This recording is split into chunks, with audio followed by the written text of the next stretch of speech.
Magbabalik na naman po muli si Pots TV. Nais kong ibahagi sa inyo guys ang aking part-time job. It means part-time job, extra money. Wow! Extra money goes to wants, most of the time, sa needs. So, yun guys, pag part-time job, ibig sabihin extra money. Pag extra money, siyempre yung mga wants natin sa buhay, mabibili natin. Mabibili ko nga ba? O ano ba yung mas malaking porsyento ang gumagastos sa aking kinikita sa part-time job? So, magbe-base tayo ngayon sa wants and needs. Magkano nga ba ang aking kinikita sa aking part-time job? Guys, sorry. Respect ko sa aking mga katrabaho. Gusto kong i-share sa inyo kung magkano, pero bigyan ko kayong idea. Previous part-time job ko, doble po siya ng kaunti. Kung napapanood nyo yung vlog ko before, kung saan ako nagpa-part-time, yung kulay pongkan yung uniform ko, doble po siya ng kaunti sa aking kinikita ngayon. Kasi nakakahiya naman kung magsabi ako ng kinikita ko sa part-time job, tapos yung mga katrabaho ko, di ba? So, respeto na rin at saka respeto na rin sa company. Thank you guys sa unawa. Ilang araw nga ba ang pasok ko sa aking part-time job? So ang part-time job ko dito start Monday hanggang Thursday. Ang pasok ko po dito 7 hanggang 3:30. 8 hours a day. So question kasi yan, mahirap ba ang part-time job ko? Paano ba ginagawa ko? Saan ba ako nahihirapan? Although guys, wala naman talagang part-time job na madali. So ano nga ba ang nature ng trabaho ko dito sa aking part-time? Ang company na pinagtatrabaho ko guys, ground support equipment. May mga product po sila na ginagamit sa airport. Yung nilalagyan ng mga baggage. Yung ginagawa ko ngayon, ang inilalagay doon sa mga toni-toniladan mga baggage na isinasakay doon. Tapos yung mga pushback, yung mga humahatak ng eroplano para iparada, at yung belt loader, yung nagbababa ng mga product, at saka yung tinatawag nilang tractor na SKD. Mag-ilang taon na ako dito sa aking part-time. Actually, first time kong nag-part-time ng full-time. Kasi before, ang part-time ko pagka ang gusto kong pumasok sa akin part-time, magbibigay ako ng schedule. Ngayon, talagang literal na part-time, full-time talaga siya. So anong ginagawa ko doon? Nag-assemble ako ng dolly. Yung dolly na yon, guys, para protection din sa company, hindi ko siya ipapakita kung ano yung mga ko doon, pero magpapakita ko ng bagay na ginagawa ko para magkaroon kayo ng idea. Just a small video lang naman po siya para kahit paano may idea. Tsaka kung mapadpad naman po kayo sa airport, makikita nyo rin siya. Ito yung mga parte na kinakabit ko, caster at saka gulong. Minsan dito sa akin part-time, kapag kailangan na may gagawin sa airport, so nagpapadala sila ng mga technician, tawag nila kasi sa amin technician. So saling ket-ket ako, sinasama nila ako doon. First time kong bumiyahe nung nakaraan lang sa Calgary, may ginawa kami 186 na unit ginawa namin.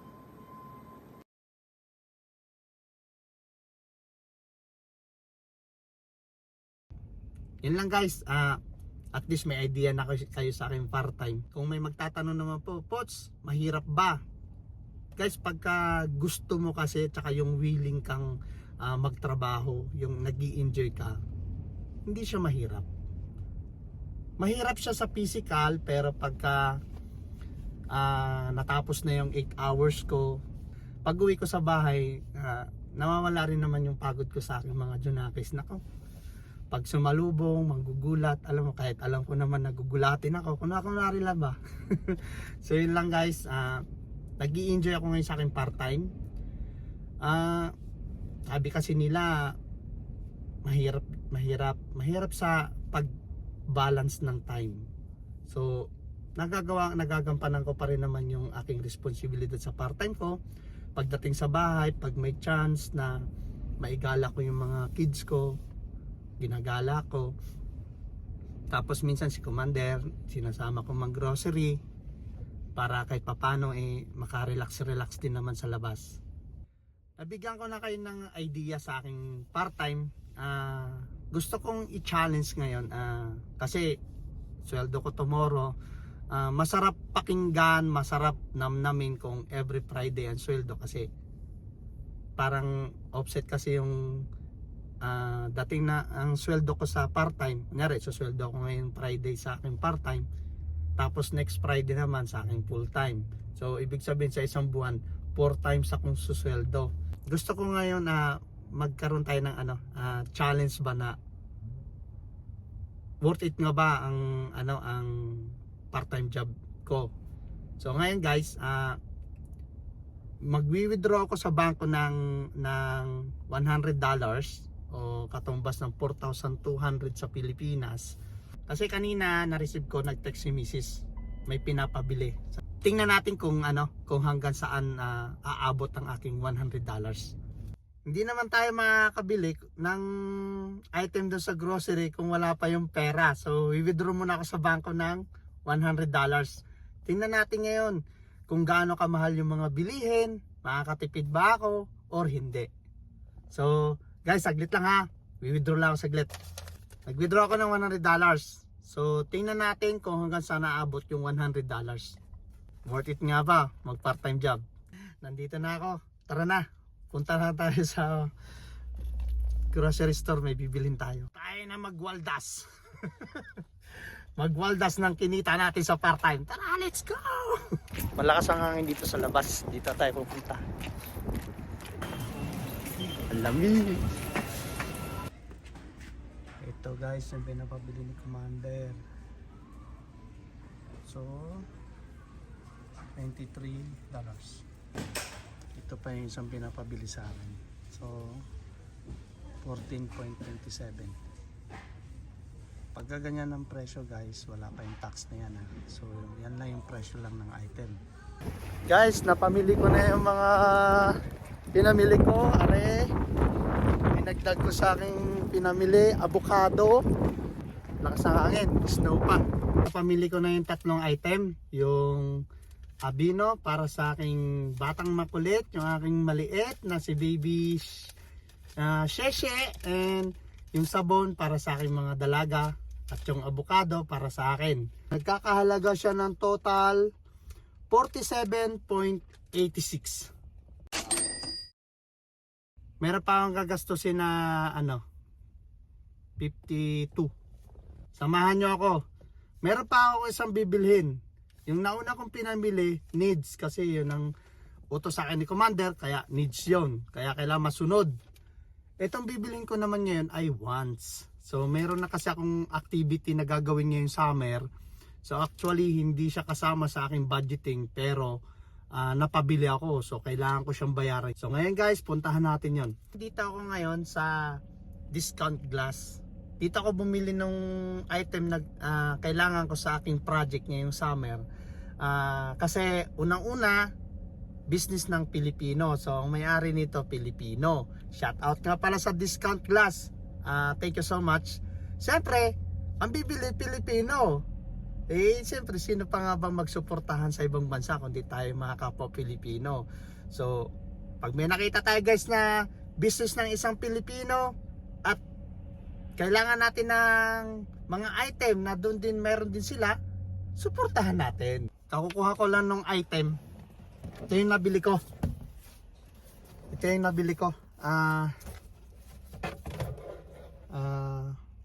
Fiberglass siya. So meron kasi akong portable aircon, malapit na naman ang summer, so bumili ako nito. Ang worth ng fiberglass na binili ko dito sa discount glass $40. So kanina sa grocery nakapamili ako ng 47.85. Teka, $47.86 plus ito 40, so $87.86 lahat yung napamili ko. So meron ako dito natitirang $12. $12 something. So syempre guys, pagkatapos ng hirap, pagkatapos ng stress sa work, kailangan naman natin ng reward. So saan ang punta ni Pots ngayon? Kailangan natin magchicha. Tara guys, punta tayo doon sa favorite ko. Bili ko na yung reward ko para sa yung sarili, sa aking part-time. Naku, pag nalaman to ng aking kids, tsaka yung si Commander na may ganito ako ngayon. Naku, ang sasabihin ng Commander ko, sasabihin, ay ba't di mo ako sinama? Tapos sasabihin ng mga dalaga ko tsaka mga anak ko, ay ang daya ni Papa. Don't worry mga kids and my wifey, meron din para sa inyo. So ngayon, enjoy ko muna yung sarili ko. Reward ko sa akin sarili dahil ako'y magre-relax. Dito ako bumili ng pagkain. Diyan. So, ari yung aking binili. So, mga kids ko, enjoy muna si Papa kumain, ha?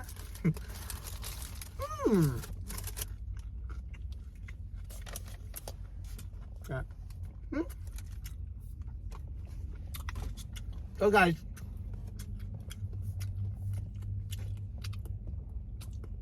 yung binili ko ngayon, total siya ng $9.52.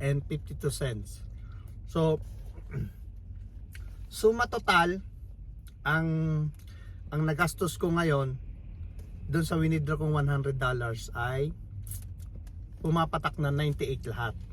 Kasi doon sa grocery store, napibili ko 47 something. Tapos yung fiberglass sa discount glass ay 40. So pumapatak na siya ng mga 80, 87 something.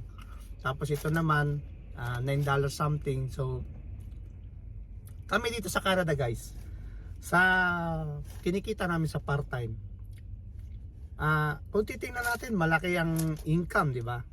Pero kung ginagastos din naman namin dito sa Canada, tinama ha, yung $100 ang natira na lang ay $2. Small amount, pero kung masisave namin yon o isisave ko siya time to time, lalaki din. Makakapag-ipon man kami kunting-kunti. Hindi naman namin sinasabing walang-wala, pero meron naman. Kumbaga, nabili namin yung wants, nabili rin namin yung needs. Kaya lang, double job. Yung iba pa nga, triple job. Pero okay lang yun, kasi hanggat kaya ng katawan, go, go, go. Pero kung tingin naman natin nagsasacrifice o nahihirapan na yung katawan natin, step back tayo. Para, kasi puhunan natin dito sa ibang bansa ay ang ating kalusugan. Kaya nga lagi ko sinasabi, thank you so much sa aking asawa at saka sa aking mga anak, kasi yung asawa ko siya yung nag-aalaga sa aking mga junakis. Tapos yung mga anak ko naman, nagtutulong-tulong sila sa bahay. Aking panganay at saka yung pangalawa, sila yung nagluluto. Thank you so much sa food. Pero ngayon, mag-i-enjoy mo na si Papa. Kung mapapansin niyo naman, may pinabili si Mrs. Needs talaga yon, kailangan talagang bilhin. Binili ko yon. So meron kami mga tinatawag na unexpected expenses, katulad ng binili ko ngayon. Hindi naman siya unexpected kasi plan ko naman talaga siya, kaya lang hindi pa siya napapanahon para bilhin. Kaya lang binili ko na siya para pag merong chance na time, katulad ko, double job, di ba? Magkaroon man ako ng time o extra day, pwede ko siya isingit gawin. So, yun lang guys. Sa mga kababayan ko, saan man lupalop na bansa, mag-iingat po tayo lagi, enjoy lang natin. Kung double job, triple job tayo, enjoy lang natin. Tapos, doon naman po sa mga binibigyan o sinusuportahan ng mga nagtatrabaho sa Canada, sa atin sa Pilipinas, nasa inyo po yun. Alam ko po, nirespeto ko po, pera niya naman po yan. Pero sa akin, gawin yung makabuluhan ang paggastos ng pera nila. Gawin yung alam niyo yung tipong makapag thank you kayo, tapos ginamit nyo sa tama ang paggasta ng pera. Kahit gaano kahirap, okay sa amin yun. Walang problema yun. Masaya kami. Basta masaya kayo. Huwag nyo lang gagastusin sa mga bagay na walang kabuluhan. So yun lang guys. Yun lang pong advice and tips ni Pots TV. Mag-iingat po tayo lagi. And keep safe po lahat. God bless. Kain muna ako.